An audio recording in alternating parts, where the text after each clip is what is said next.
What's up everybody, this is WShadows and welcome back to a brand new video. This is also something that has been asked by a lot of people. As you've seen, a bunch of you have noticed that I've started playing with Collapsing Star again, even though the only guide that I made so far was specifically against Collapsing Star, how to play without it, and me saying the entire time that it was terrible. But, I've given it a shot.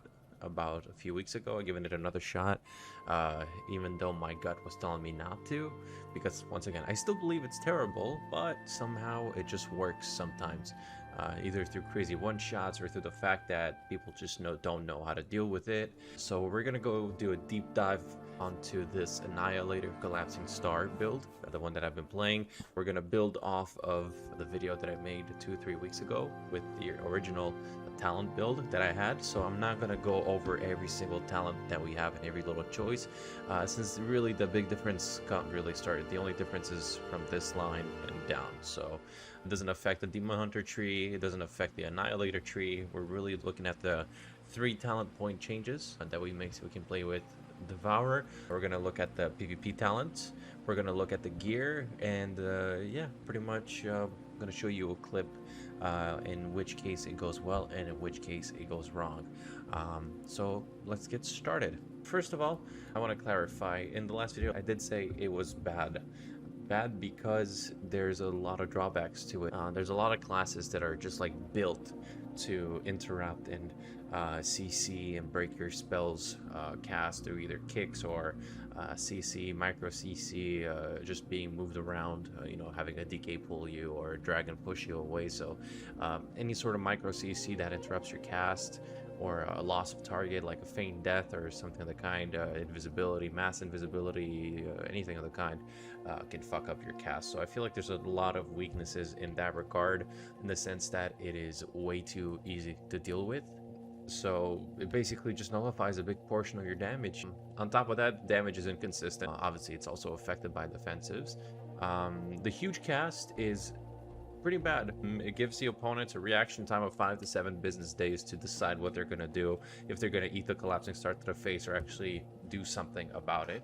So that's really not too good. And on top of that, if you do get interrupted, you have a 5 seconds cooldown on Collapsing Star for some reason. Every other skill you can cast, if you're not kicked, that is, but Collapsing Star individually has a 5-second cooldown that I don't know why it's a thing. I guess it's just to give you a good way of dealing with it, but I don't know. Yeah, I don't know.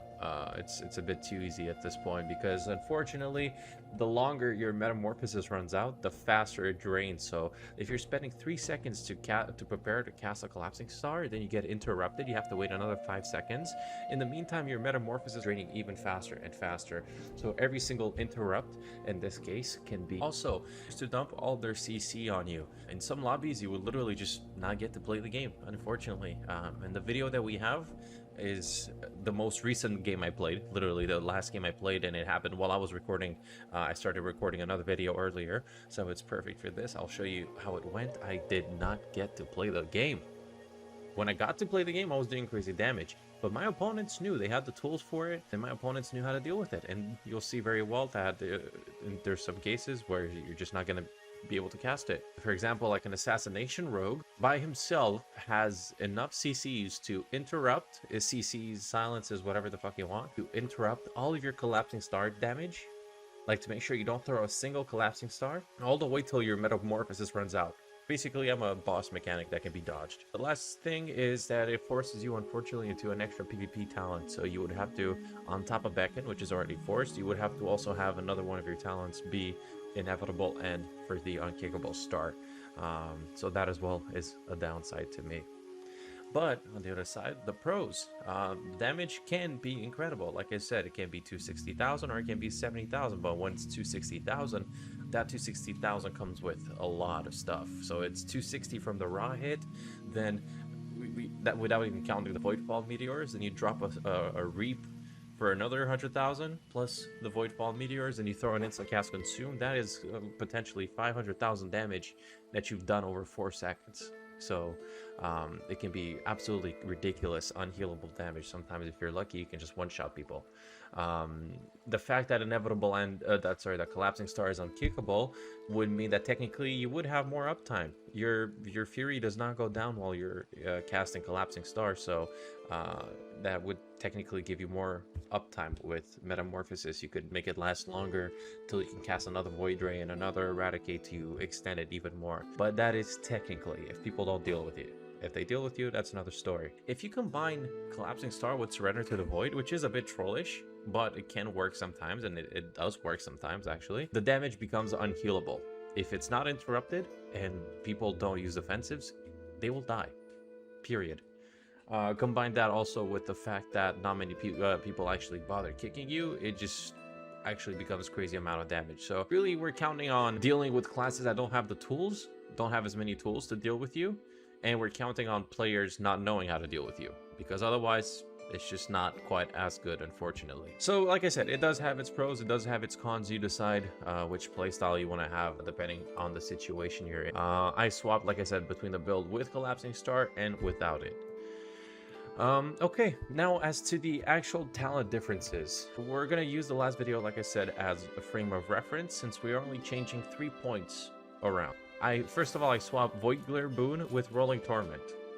Now, Rolling Torment only works if you have Collapsing Star. This is a mechanic I've discovered recently. If you're not playing with Collapsing Star, you don't have that 0 out of 30 soul counter at the bottom right next to your Fury. It doesn't count those souls that haven't been harvested. So it's a complete waste of a talent point to have Rolling Torment if you're not playing Collapsing Star. So that's why. So first of all, we're swapping from Void Glare Boon to Rolling Torment for the extra damage. We're taking a point off from Sweet Suffering to put it into Collapsing Star. And we take off Gift of the Void to put into Midnight. That's pretty much what I'm playing with Collapsing Star. So other than that, everything else stays the same. In terms of playstyle, 90% of it is the same. You always want to be at range from your opponents, especially if you're throwing a Collapsing Star against melee opponents. You want to be able to stay far away and don't get stunned or AoE feared or something like that. It's mostly the same thing, except you want to try and squeeze in a Collapsing Star every little second that you can. Also, you want to force out the defensives as soon as possible. Pretty much everybody's going to use a defensive, a wall or something against you. You got to be ready to swap and hit pretty much anybody. You want to have as much uptime as possible, so swap on defensives accordingly. Try to force out as many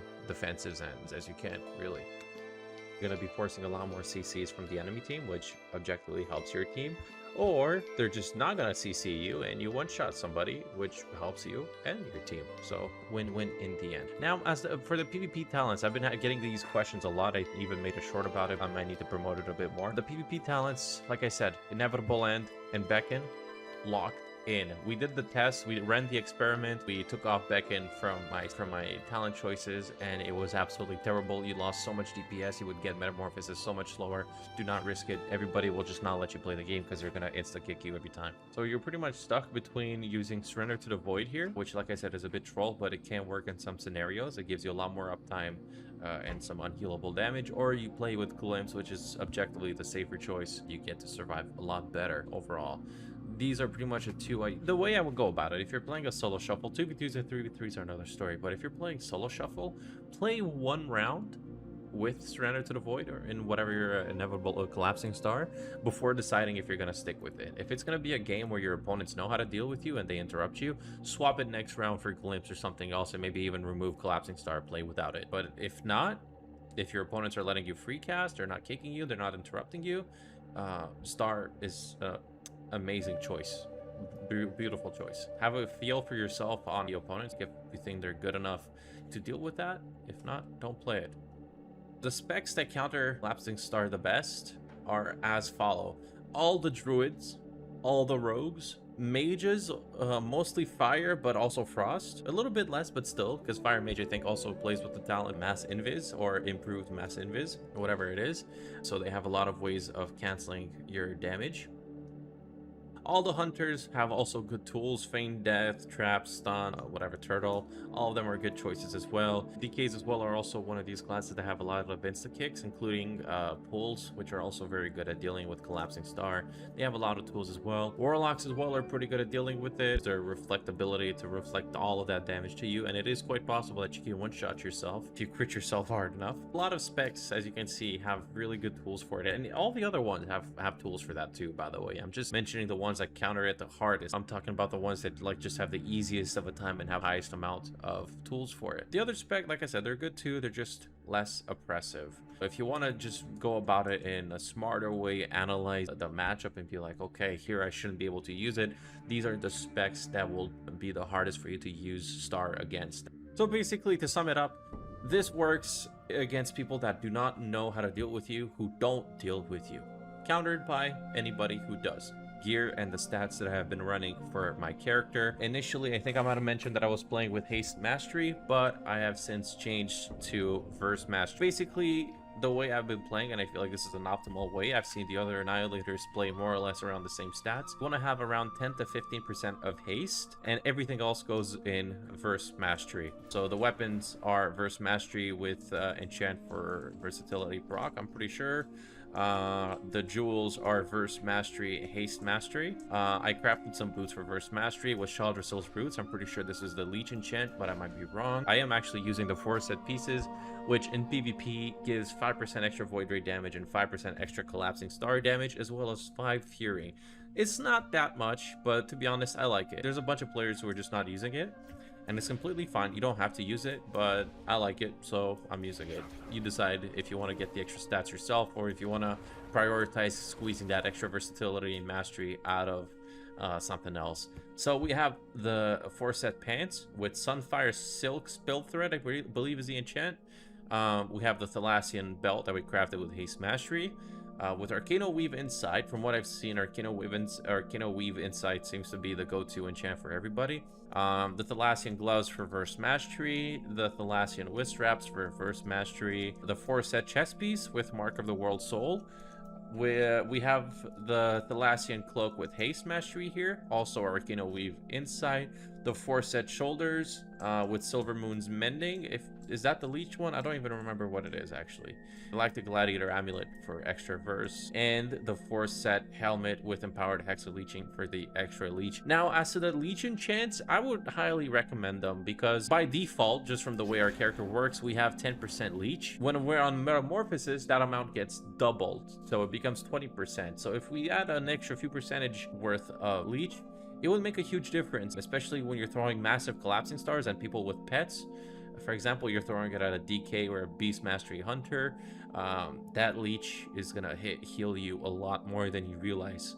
So I would highly recommend those. But overall, it's not like enchantments are the biggest of deals. Oh, I'm a little stuck here. And yeah, that's pretty much it in terms of the character stats, what I've been wearing, the PvP talents. I'm not sure if there's anything else to talk about at this point specifically other than the videos themselves to see what it looks like in action.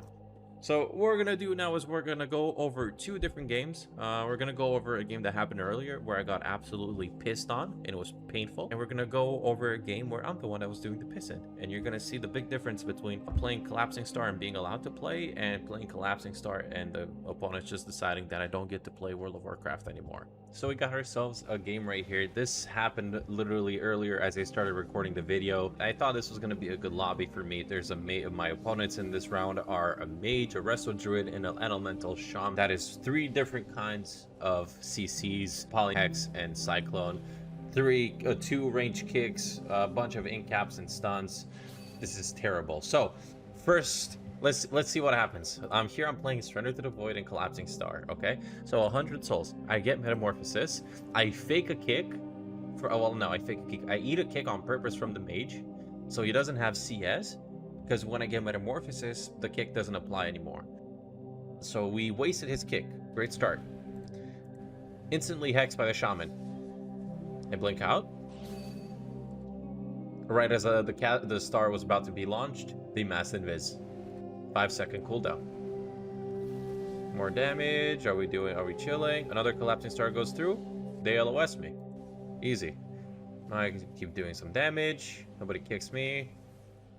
Another star. I get interrupted by the druid, who then cyclones me into another cyclone. I could have dealt with it, but usually they wouldn't let you. I blink away, do damage. 5-second hex. Collapsing Star onto the mage. It goes through. We'll finally do some damage. This is where we start pumping. Already got him down to 50% HP, but I'm rooted and the guy kited me away.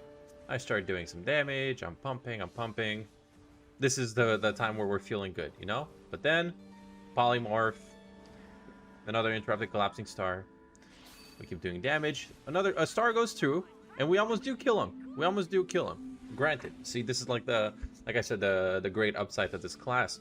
But now I can't finish the job because I'm cycloned again. No, Dragon Breath. We kick the poly. Finally, another star goes through, but we can't kill him because he went into Ice Block.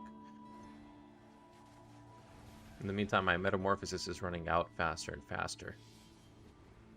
Polymorphed again. Kick that. Cycloned.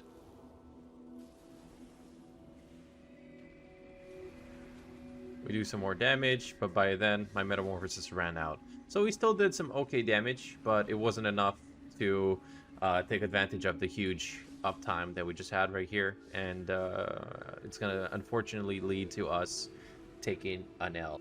By the time we get our second metamorphosis, my guy died.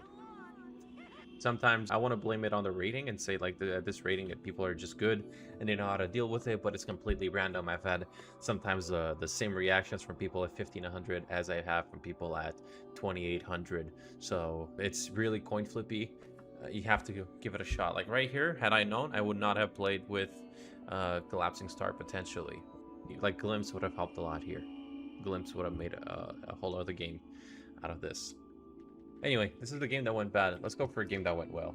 So this was a clip I put into my video when I was playing against Laros and got a taste of what happens when a Demon Hunter with big Metamorphosis and Collapsing Star just randomly switches to a Void Weaver.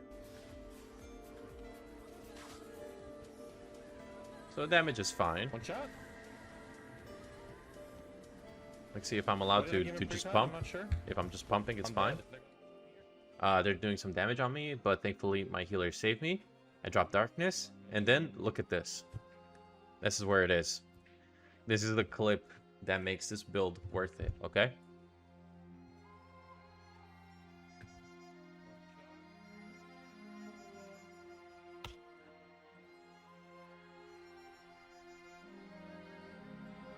This is what we play for. So in the cases where you're not being dealt with, a hit like this can happen.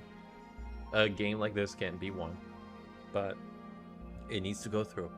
I hope you guys enjoy the video. If you have any questions or there's an aspect that I didn't talk about, please let me know. I will be more than happy to make an update to it. I'm going to be making a bunch of videos as well, a bunch of guides over the next few weeks. I'm thinking of making videos where we're going over like Devourer DH versus what every specific class. Little tricks, little interactions we can go over so we can have a better idea of what to do against every single one of them and not be caught off guard. But in the meantime, that will be all for today. I want to thank you guys so much for all the support and love we've been getting over the past few weeks. I appreciate you guys letting me know how the guides are working for you. Keep talking. I'm more than happy to listen to any feedback. If you have any questions, there's any guide you want me to make, please let me know. I'm more than happy to do it. You can add me on Discord. You can join my stream where I'm streaming not as much as of lately due to complicated real life schedules, shorts, videos, everything on the YouTube channel as well. So make sure you follow and you stick around for all things World of Warcraft PvP. Thank you for watching, and I will see you soon.